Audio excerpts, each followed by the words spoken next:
சப்த ரிஷிகள் உபதேசித்து உணர்த்தி அருள்வழி எங்கள் வாழ்க்கையில் கடைபிடிக்க அருள்வாய். 6வது அறிவு கொண்டவர்கள் 7வது நிலை பெற்றவர் துரு நட்சத்திரம். அதனை பின்பற்றி நடந்தவர்கள் 6வது அறிவு 7வது நிலை சப்தரிஷி மண்டலம். கணவனும் மனைவியும் சேர்த்து அதனை உருவாக்கி கொண்டு இன்றும் துரு நட்சத்திரத்துடன் பேரானந்த நிலையில் வாழ்ந்து கொண்டுள்ளார். அதான் சப்த ரிஷிகளின் உபதேசித்து உணர்த்தி அருள்வழி அவங்க வாழ்ந்த காலத்தில் வெளியிட்ட உணர்வுகள் இன்றும் உண்டு.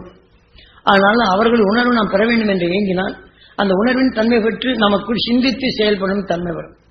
அந்த சிந்தித்து செயல்படும் தன்மை வந்தால்தான் நாம் பிறவியில்லா நிலை அடையும்.